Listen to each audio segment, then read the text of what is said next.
তো 10, 11, 12 জিলহজ মাসের এই 3 দিন মানে কোরবানির দিন আমরা যেটারে বলি, তারপরের 2 দিন সহ এই 3 দিনের ভিতরে যদি কারো কাছে 52.5 বড়ি রূপার সমপরিমাণ টাকা মূল্য থাকে তাহলে তার উপরে কোরবানি ওয়াজিব। 52.5 বড়ি রূপার দাম সর্বোচ্চ যদি 1000 টাকা করে হয় বড়ি, রূপার বড়ি কম, স্বর্ণের বড়ি বেশি।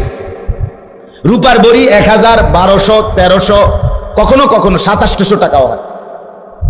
তাইলে যদি 1000 করে গড়ে হয় তাহলে 52,500, 52,500 কিনা এই ঈদের দিন, কোরবানির ঈদের দিন এবং তারপরের 2 দিনের মধ্যে যে কোনো টাইমে কারো কাছে যদি নিজের ঘরের এই মৌলিক প্রয়োজন, ওই যেটা আমি বললাম হাওয়ায় যে আসলি, বউ বাচ্চার বাজার, ওষুধপত্র সহ আমরা মৌলিক খরচ যেটা মোটা দাগের, এই মৌলিক খরচ যা তার অতিরিক্ত যদি ওই পরিমাণ টাকা সম্পদ কারো কাছে থাকে তার উপরে কোরবানি ওয়াজিব।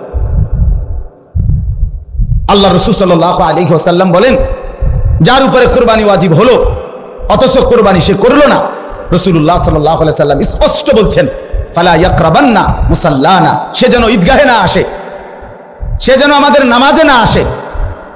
এই অপদার্থ তুই ঈদের নামাজ পড়তে আসবি না, রাসূলুল্লাহ সাল্লাল্লাহু আলাইহি ওয়াসাল্লাম স্পষ্ট নিষেধ করছে, নাফরমান তুই আসবি না, তুই উত্তরা, তুই ঘরে থাক। বলেন, তাইলে জিলহজ মাসের এই 3 দিন, কোরবানির 3 দিন, মনে করেন আপনি গতকালকেও আপনার কাছে টাকা ছিল না, কিন্তু আজকে কোরবানির দিন বা তারপর দিন সকালবেলা আপনি একজনের থেকে 70,000 টাকা পাইতেন, এবার আজকে দিছে টাকা পাইতেছে ঈদের উপলক্ষে, এই টাকাটা আজকে দিছে।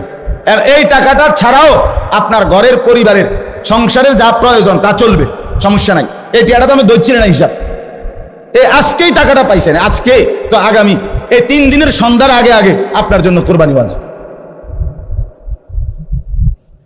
যে মহিলার কাছে স্বর্ণ আরো কিছু নগদ টাকা আছে, দুইটা মিলাইয়া যদি, যেমন একজন মহিলার কাছে মনে করেন 1 বড়ি স্বর্ণ আছে, 2 বড়ি, 1.5 বড়ি, এটা তো থাকেই, একেবারে ন্যূনতম 1-1.5 বড়ি স্বর্ণ তো যে কোনো মহিলারে আছে, বুড়া বেড়ির ভিতরে আছে, মহিলারও আছে, একেবারে গরিব বুড়া আবার ঘরেও আছে।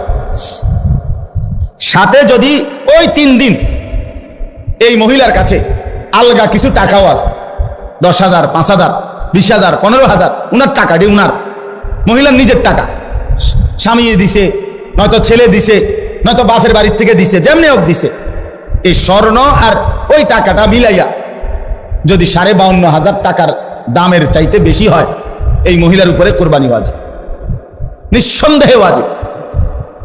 তাইলে 1 বড়ি স্বর্ণের দাম তো হলো 80,000, ওনার কাছে আরো আছে 5,000 ব্যক্তিগতভাবে টাকা, তো 85,000 ধরেন, তো 85,000 টাকা 52,500-এর চাইতে কম, তো তাইলে এই মহিলার উপরে কোরবানি ওয়াজিব হলো কিনা? কই আমাদের সমাজে কয়জন মহিলার কোরবানি দেয়? বেটিতে গুস্তও না খাবায় কিন্তু কোরবানি কো, রুটি গুস্তও না খায় উনি কিন্তু কোরবানি হইল কই না। রাসূলুল্লাহ সাল্লাল্লাহু আলাইহি ওয়াসাল্লাম বলেন, যে ব্যক্তি সামর্থ্য থাকার পরেও কোরবানি করলো না, সে যেন আমাদের নামাজে না আসে। কি পরিমাণ ধমক দিছে! তাহলে আমি এই 2টা মাসালা আপনাকে বুঝাই, কোরবানির বিষয়ে বুঝা দরকার। আপনি মনে করেন ছেলেটা বিদেশ, অধিকাংশ মানুষের ছেলে বিদেশ আছে, তাহলে সে টাকা রোজগার করে, এখন হে প্রত্যেক মাসে বা 2 মাসে 3 মাস পর পরই বাফেরে 20,000, 30,000 টাকা দেয়, এই ছেলেটা বাফের লাগিয়া পাঠায়, বাপ মার লাগে। এখন কোরবানির সামনে এই উপলক্ষে ছেলেটা 30,000 টাকা পাঠাইছে, অথবা অন্যান্য বারের চাইতে 5,000 বেশি পাঠাইছে। ধরেন আগে পাঠাইতো সবসময় 30,000, যেহেতু কোরবানি এই জন্য পাঠাইছে 40,000, কথার কথা 10,000 বেশি পাঠাইছে। এখন এই টাকাটা দিয়া ছেলেটার মা এবং বাপের কোরবানি করছে, বাপ মার নামে কোরবানি দিছে। এখন ছেলেটা, তার কাছে তো টাকা আছে, তার তো এই শুধু 30,000 টাকা না, তার কাছে তো তার ব্যক্তিগত জমানো টাকা আছে, তো তার কাছে তো অবশ্যই 52,500 টাকার অতিরিক্ত টাকা তার কাছে ব্যাংকে হোক যেখানে হোক তার কাছে জমা আছে না? কথা বলেন না কেন? তাহলে এই ছেলেটার উপরে কোরবানি ওয়াজিব কিনা বলেন না? তো এখন তার যে বাংলাদেশে তার বাপমার নামে কোরবানি হলো, দিল, তো তাদের সওয়াব হইল, ঠিক আছে, তাদের কোরবানিও হয়েছে, কিন্তু এই ছেলের কোরবানি আদায় হয়েছে নি? কথা বলেন না কেন? তো এই 10 বছর ধরে ফুলাগা বিদেশ থেকে টাকা পাঠায়, বাপমার নামে কোরবানি হয়, তার কোরবানি? সে তো গুনাহগারী থাইকা গেল, সে তো নাফরমানি থাইকা গেল। এই ছেলের জন্য তো ঈদের নামাজ পড়তে নিষেধ করছে আল্লাহ, নবীজি সাল্লাল্লাহু আলাইহি সাল্লাম। তুই তো পাপী রয়ে গেল। তাইলে বলেন কি পরিমাণ মুসলমান, এই চিন্তা হিসাব করলে কত পরিমাণ প্রবাসী অসংখ্য এমন আছে যারা বাপমার নামে কোরবানি দেয় কিন্তু তার কোরবানি দেয় না। তো বলে বাপমার নামে কোরবানি দিত না? অবশ্যই দিব।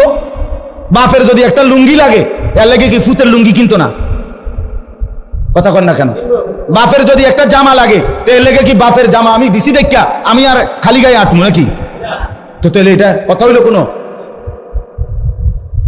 বাপের নামে কোরবানি দিলাম দেখা, মার নামে কোরবানি দিলাম দেখা আমি কোরবানি দেব না, এটা কোন কথা? ছেলেটার দোকান অথবা ছেলেটা ঢাকা কাজ করে, চাকরি করে, যেটাই করুক, তে বাইতাইয়া তার কাছে কিন্তু টাকা আছে 60,000-এর বেশি, কিন্তু বাইতাইয়া মাতে না, তার বাপের হাতে টাকা 10,000 দিয়া দেন, আপনি কোরবানি দেন, বুঝতো না খাওন আপনার নামে দেন, মানে মুরব্বী মানুষ, আপনি মরিয়া গেলে আর পাইবেন কই কোরবানি? অথচ সে কিন্তু কি সামর্থ্যবান, কথা বুঝেন নাই আমার? তার কাছে টাকা আছে না, এই 10,000 টাকা ছাড়া তার দ্বারা আর টাকা নাই। তাহলে এই ছেলের উপরে তো কোরবানি ওয়াজিব। অথচ সে তার বাবার নামে কোরবানি দিল, বাবার সাথে শরীক দিয়া টাকা জমা দিয়া 10,000 টাকা বাবারে বুঝাই দিয়া শেষ। সে মনে মনে ভাবতেছে আমি তো কোরবানি দিছি, এই যে আব্বারে দিছি 10,000, তুই বেটা আব্বারে না 10,000 দিছ, কোরবানি দিছ কই? কোরবানি উপলক্ষে না 10,000 টাকা বাপেরে দিছ, তো তুমি তো সারা বছরই টাকা দাও, তো এখনো দিছো, এটা অসুবিধা কি? বাপমার খেদমত তুমি করবে না? বাপমারে তুমি দিবা না? বলেন কি পরিমাণ ছেলে যাদের কাছে টাকা আছে অথচ তারা কোরবানি দেয় না। বাইতাইয়ে নতুন জামা ফিন্দা ঈদগাহে মুসল্লা লইয়া নামাজ পড়তে যায়, কিত্তা যাও বেউকুফ, তুই হুতাতে না থাকবি, তুই গোস্ত আনলে গোস্ত খাবি। আরে বেটা তোর বেটা ঈদগাহ যাইতে কইছে কে বেটা? এত সকাল গুণে তুরছু কিত্তা তুমি? গোস্ত রান্ধা হইলে না উঠবা, তোমার তো উড়াইবই তোমার আম্মা। এই জন্য এটা শরীয়তের বিধান। অনেক ছেলে আছে বালেগের উপরেই কোরবানি ওয়াজিব। অনেক ছেলে আছে ঢাকা, চিটাগাং শহরে, বন্দরে চাকরি করে, ব্যবসা করে, তাদের কাছে টাকা আছে, এতে অনুমনে করে আমি ফুলাই ন। তুমি অবিবাহিত মনে করো, অবিবাহিত হইলেও কোরবানি যার উপরে ওয়াজিব হয় তাকে কোরবানি দিতে হবে না? না বউ থাকা সত্য, কথা কয় না, হয়তো এটা বুঝেই না, হয়তো মা এটা বার্তাই দেয় না, এটারে হয়তো এটা কিছুই মনে যায়। তাহলে এখানে বিবাহিত অবিবাহিত না, তো বালেগ হলেই শরীয়ত সম্মত টাকা, শরীয়ত নির্ধারিত যার কাছে আছে তাকে কোরবানি দিতে হবে। তাহলে অসংখ্য মহিলাদের উপরে কোরবানি ওয়াজিব হয়, অসংখ্য ছেলের উপরে। ছেলেটাই অল্প বয়সী 18 বছর 20 বছরের ছেলের বিদেশ পাঠাই দিছে, ফোলা বিদেশ থেকে টাকা পাঠায়, বছরের পর বছর বাপমার নামে কোরবানি হয়, অথচ তার কাছে আরো টাকা আছে। তাহলে ওই টাকাগুলোর কারণে তো তার উপরে কোরবানি ওয়াজিব। এই জন্য দয়া করে বাপ, আরো অনেক মাসালা আছে, আমি শুধু বুঝাই বল। ও 2 ভাই চাকরি করে অথবা 2 ভাই ব্যবসা করে, দোনো ভাইয়ের আলাদা 2টা দোয়ান, কিন্তু সংসারে একসাথে অন, এমন আছে না? মানে ভিডিও হয়েছে না আর কি, দোনো ভাই বাপ মাও আছে করে, তো বাপ মার লগে একসাথে খায়। তো কাজে যেহেতু তারা এখনো সংসার ভিন্ন হয় নাই, যাদের ঘরে বউ লইয়া যার যে আলাদা থাকে যদিও, কিন্তু রান্দাবাড়ি এক লগে একসাথে খায় দেয়। তো দোনো ভাইয়েই কামাই রোজগারি করে, দোনো ভাইয়েরই কি আছে, ইনকাম আছে। দোনো ভাই মিল্লাট, এবারটা 15,000 এবারটা 15,000 মিলাইয়া 30,000 টাকা আব্বার হাতে দিয়েছে, কোরবানি দেন আমি। কারণ আমরা তো একসাথে খাই, গোস্ত তো রাইলে আমরা একসাথে খাও, আমরা কি আর এনে আলাদা খামুনি? তো গোস্তই তো খাওয়া, তো এটা তো আমরা একসাথে আসি, বুঝেন নাই কথাটা? তো এবার এই 30,000 টাকা দিয়ে কার নামে কোরবানি দিল? বাপের নামে। তো তোমরা যে দুজন সামর্থ্যবান, তোমাদের কোরবানি কই হলো? এই 2 জন, তোমরা যে দুজনের উপরে কোরবানি ওয়াজিব হলো, তোমাদের কাছে তো 60,000 টাকা বা তদুর্ধ টাকা আছে, তো এটা তোমাদের ওয়াজিব কই? এটা কি গোশত খানা? শুধু কোরবানি মানে গোশত খাওয়া? তো এরকম অগণিত মানুষ ভুল করছে। আচ্ছা, যদি বয়ের মাসালা কোনটা? মনে করেন 7 শরিকের কোরবানি, 6 শরিক আলগা হয়ে গেছে, আর এইখানে যে একটা শরিকের মধ্যে এরা 2 জন শরিক হয়েছে, এই 2 ভাই, কিন্তু দোনো ভাইয়ের উপরে কোরবানি ওয়াজিব। দোনো ভাইয়ের সামর্থ্যের কারণে, মানে দোনো জনের কাছে টাকা আছে আলাদা আলাদা, এখন কোরবানি ওয়াজিব হলে এনে 2 জনের, 1 জনের না 2 জনের? তো আগের আছে আলগা 6 শরিক মনে করেন, আর এরা 2 ভাই মিল্লা টাকা দিয়া 1 শরিক লইল। তো দেখতে না আপনার কাছে মনে হইলো কয় শরিক? 7 শরিক, কিন্তু কোরবানি ওয়াজিব ওয়ালা শরিক মূলত হয়েছে কয়জন? তো একজনের কোরবানিও হবে। ইন্না আউওয়ালা বাইতিন ওয়াদিআ লিন-নাসি লাল্লাযী বিবাক্কাতা। হজ এটা মূলত করা হয় কাবা ঘরকে কেন্দ্র করে। কাকে কেন্দ্র করে?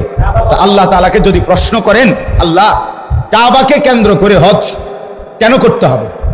নামাজ বাড়িঘরে হয়, রোজা যে যেখানে আদায় হয়, যাকাত যে যেখানে আছে সেখান থেকে দিলেই হয়, তো হজে কি কি করতে হবে? আপনি আমার এটা কোনায় ব্যবস্থা করি। কথা বুঝছেন কি না? নামাজ যাকাত রোজা যেহেতু এখানেই পালন করতে পারি, হজের জন্য এখানে যাইতে হবে কেন? তো আল্লাহ তাআলা কাবা ঘরের কতগুলো বৈশিষ্ট্য আল্লাহ তাআলা এখানে বলছেন। বলার পরে বলছেন এই এই বৈশিষ্ট্যগুলোর কারণে আমি আমার এই ঘরকে কেন্দ্র করে হজ ফরজ করলাম। কি কি বৈশিষ্ট্য কাবা, যেটা আমনের বাড়ি ঘরে নাই, যেটা বাংলাদেশ চীন জাপানে নাই, যেটা মক্কার ওই কাবা ঘরে আছে, সেটা আর কোথাও নাই। ওই বৈশিষ্ট্যগুলো শুধু সেখানেই পাওয়া যায়, অতএব সেখানেই হজ করতে হবে। 1 নাম্বার, ইন্না আউওয়ালা বাইতিন, আল্লাহ বলে আমার এই গোটা জমিনের কায়নাতের মধ্যে ওই জায়গায় যে কাবা, এটাই জমিনের প্রথম ঘর। জমিনের প্রথম, এটা মর্যাদাটা কাবার বৈশিষ্ট্য, এটা প্রথম ঘর। এই পৃথিবীতে প্রথম মাটি তে আল্লাহ তাআলা এই গোটা পৃথিবীতে প্রথম যে ঘরটা বানিয়েছেন সেটা কাবা, এটা এটার বৈশিষ্ট্য। 2 নাম্বার, ওয়াদিআ লিন-নাস, এই ঘরটা আমি আল্লাহর পক্ষ থেকে বানানোই হয়েছে মানুষের জন্য। মানুষ সেখানে আসবে, আমার বান্দারা আসবে, এই জন্য আল্লাহ তাআলা কাবা বানাইয়া ইব্রাহিম আলাইহিস সালামের মাধ্যমে ইব্রাহিম নবীকে বলছে আযযিন ফিন-নাসি বিল হজ, ইব্রাহিম তুমি মানুষদেরকে এই ঘরের উদ্দেশ্যে হজ করার জন্য ডাকো। তাহলে আল্লাহ বলেন আমি বানাইছি মানুষের জন্য, তো মানুষ যাবে না তো কে যাবে? আমার বান্দা আসবে না তো কে আসবে এখানে? তো এটা বানানোই হয়েছে ইমানদারের জন্য, এটা বানানোই হয়েছে মুমিনের জন্য, এটা বানানোই হয়েছে মুসলমানের জন্য। সুবহানাল্লাহ। 3 নাম্বার, লাল্লাযী বিবাক্কা, আল্লাহ বলে কাবা শুধু কেবল এটা মক্কাতেই অবস্থিত। কোথায় অবস্থিত? কাজেই এত বাই এত, দৈর্ঘ্যে কত, প্রস্থে কত, সব কিছু একেবারে ইঞ্চি মিলাইয়াও যদি পৃথিবীর অন্য কোথাও কেউ এমন একটা ঘর করে এবং এভাবে কালো যেই গিলাফটা, কালো গিলাফ কাবা ঘরের মধ্যে লাগায়, এটা তো সৌদি আরবে কোম্পানিতে বানায়, একটা নির্দিষ্ট জায়গা আছে, ওরা সারা বছর এই গিলাফটা বানায়। তো এই গিলাফ এখানে একটা বানাইলে এটা এরকম 1000টা গিলাফ বানানো কি অসম্ভব? তো এটা জায়গায় জায়গায় এরকম একটা ঘর বানাইয়া গিলাফটা লাগাইয়া দিলেই তো হয়। আল্লাহ বলে না, হয় না।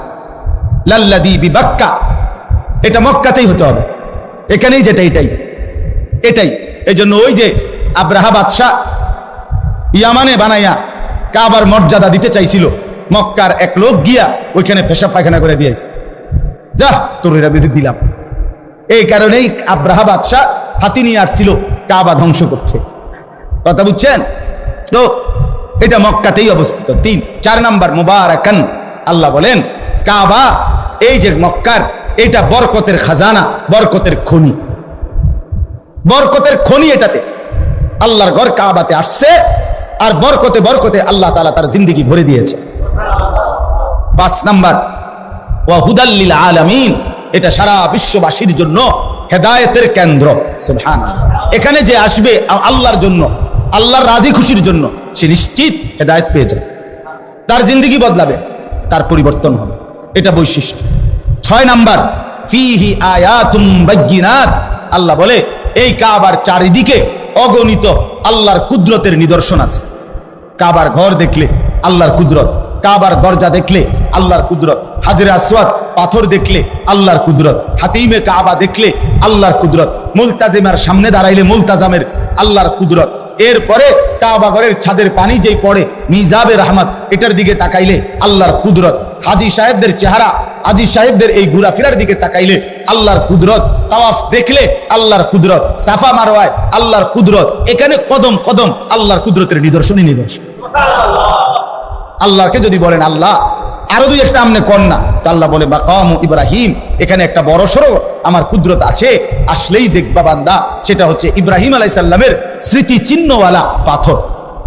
ইব্রাহিম আলাইহিস সালাম আল্লাহর হুকুমে কাবা ঘর এই দেওয়াল যে সময় পাথর গাঁথতেছিলেন, দেওয়াল উঠাইতেছিলেন, তখন আল্লাহ তাআলা জিবরাইলের মাধ্যমে একটা পাথর পাঠাইছেন।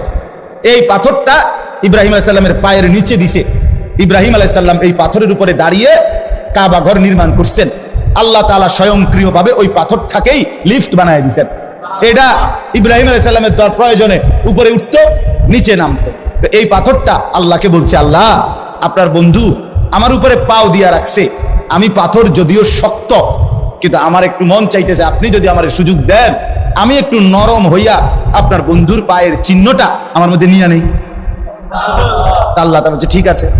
তো পাথর নরম হইছে, ইব্রাহিম আলাইহিস সালামের দুই পাও পাথরের মধ্যে দাইবা গেছে, একবারে খাপে খাপ পায়ের চিহ্ন লাগিয়া গেছে।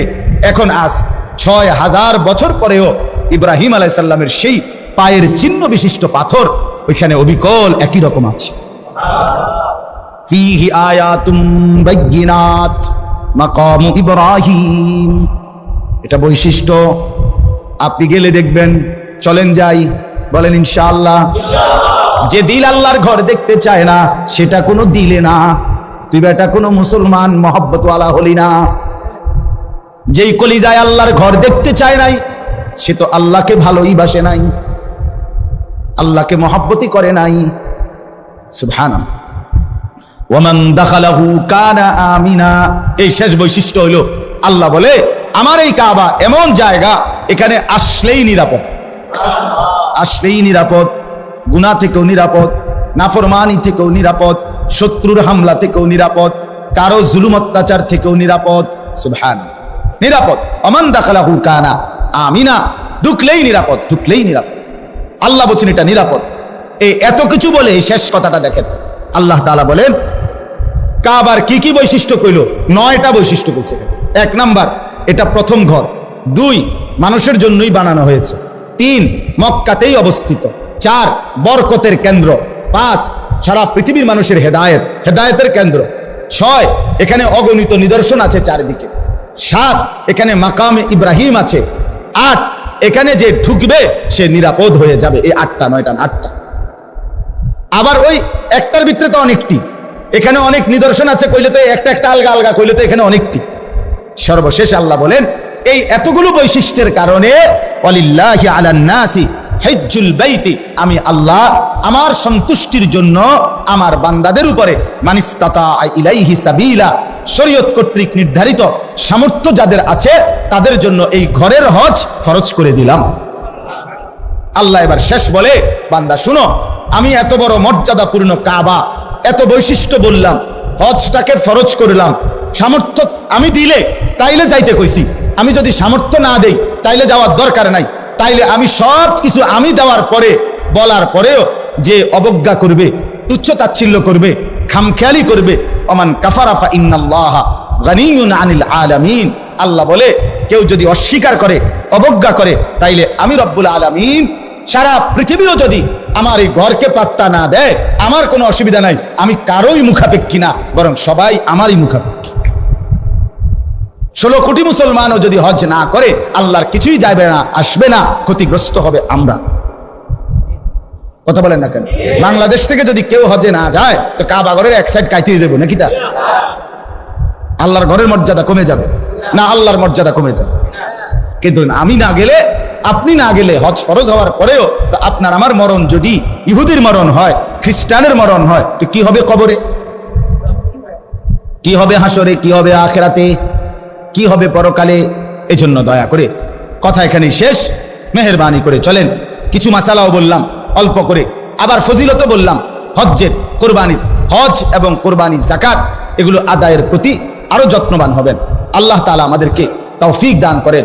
যে কয়জন নওজোয়ান ছেলে আছো ভাইয়া, মেহেরবানি করে অনুরোধ করছি, কষ্ট করে গরমের মধ্যেই ভাই আল্লাহর কথা শুনেছো ভাইয়া, আমার অনুরোধ রইল মুসলমানের যুবক 5 ওয়াক্ত নামাজ পড়তে চেষ্টা করো ভাইয়া। মোবাইলের এই আসক্তি, নারীর ছবি, জেনা ব্যভিচারের এই দৃশ্য, সারাদিন বন্ধুদের এই আড্ডা, খোদার কসম শেষ পর্যন্ত আখেরাত না, আখেরাত তো নাই, দুনিয়াও খুব বেশি লাভবান হবে না, খুব লাভবান হবে না। কাঙ্ক্ষিত কোনো ফলাফল আসবে না। বড় মোবাইল থাকবে না পৃথিবীতে, আমি বললাম। ফিতার ক্যাসেট পৃথিবীতে নাই, চ্যাপ্টা চ্যাপ্টা সিডি এখন আর নাই। কেউ জানতো না ওরা যারা বানাইছে ওগুলো যখন চলছে তখন কেউ বুঝতো না যে এগুলো থাকবে না। ফিতার ক্যাসেট আমি দেখছি, ওই যে ফিতাওয়ালা ক্যাসেট যে, সেগুলো আছে এখন, আর চলে এগুলো, সিডি চলে এগুলো, যে চ্যাপটা চ্যাপটা, এগুলো তো আমিও দেখছি। তা আমার বয়স তো কমপক্ষে 600 বছর, ঠিক না? তো আমি তো দেখছি আজ থেকে 25 বছর আগে, আমি তো দেখছি রে বাপ। তো 20-25 বছরের ব্যবধানে এগুলো টোটালি উঠে গেছে। এখন বাচ্চারা যদি মোবাইলে, আরে ফিতার ক্যাসেট চিনাইতে হয়তো মোবাইলে হয়তো টোয়াইয়া বাইর করে দেখান লাগবে যে এরুম আছে। এই জন্য বড় মোবাইল, এই প্রযুক্তি